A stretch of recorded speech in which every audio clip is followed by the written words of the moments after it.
Hello, my name is Sister Bethany Welch, and I'm so grateful to be part of the Pilgrimage of Hope group that has come together over these last few weeks. I serve as the Justice, Peace, and Integrity of Creation Coordinator for the U.S. Federation of Sisters of St. Joseph. So my abbreviated title is JPIC Coordinator. And if you're not familiar, the Federation includes 16 congregations of St. Joseph who claim a common origin in a foundation at Le Puy, France in 1650. So at this point, we count about 2,400 sisters, 2,800 associates, 63 agrégés, and many, many partners in mission, friends, and collaborators among the members of our Federation Charism community. I have this unique job where I support the justice promoters from across the CSSJ congregations and sponsored ministries. This includes high school and university spaces and other spaces of learning and education. I offer skill building workshops. We do collaborative organizing, create and experience encounter opportunities, help people with corporate voice statements. I offer a presence representing the Sisters of St. Joseph and all of you on our national committees and coalitions, do legislative advocacy, and am available to give educational talks and other programs on our 5 focus areas, which include the environment. When I talked about encounter and representation, that looks like other pilgrimages as well. So I went on a binational encuentro to San Luis Sonora, Mexico, that was also connected to a larger border conversation around legislative advocacy. Participated with Sister Erin in the National Catholic Leaders Pilgrimage of Hope to Selma and Montgomery, which looked at restorative justice and voting rights in the context of civil rights and racism in the Black community in the United States. I also do a lot of programming. So that could look like putting together skill building workshops with some friendly faces that you know, putting together book talks and book groups, offering panels on a variety of topics, engaging with the arts and other expressions that can animate justice. Collaborative organizing is kind of what you might think of it if you're used to putting together an event that's in person, usually involves bringing together different stakeholders.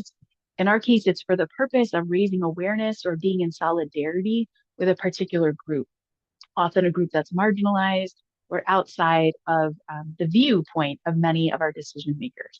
And so here's 2 examples from this last year that focused on migration. When I talked about federal advocacy, that means going to Washington, D.C. for a variety of purposes, usually around legislation. So we have the Ignatian Family Teach-In, where we talked about immigration and the environment. Sisters Speak Out, which was looking at the just economy, particularly when the Senate was getting ready to pass the big, beautiful bill. The Catholic Climate Covenant did a wonderful outreach with some other people that you probably know and love from the Congregation of St. Joseph. And that was focused on the 10th anniversary of Laudato Si, which is that incredibly rich encyclical that reminds us to heed not only the cry of the poor, but the cry of the earth.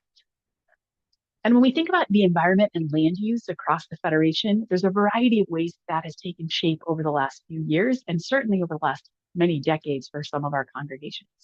You'll see Sister Claire and Sister Erin. I was also part of that group that was doing some farming at an urban farm up in Chicago. We have sisters represented here in Los Angeles who are trying to find ways to recycle hard to recycle objects in the California area.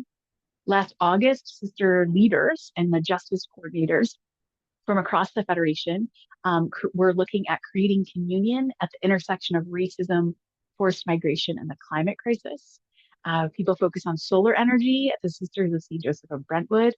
The Brentwood sisters also do have this phenomenal collaboration with an indigenous community where people are able to farm at the Shinnecock Bay, which is an area adjacent to the St. Joseph Villa for them.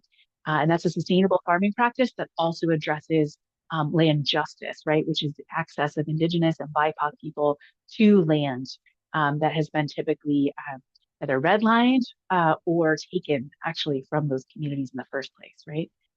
Most of our congregations are committing in some way to the Laudato Si Action Platform, which is a 7-year commitment to combating ecological crisis through sustainability that might involve eco-spirituality, education, anything that really addresses the different things that Pope Francis named in his encyclical Laudato Si.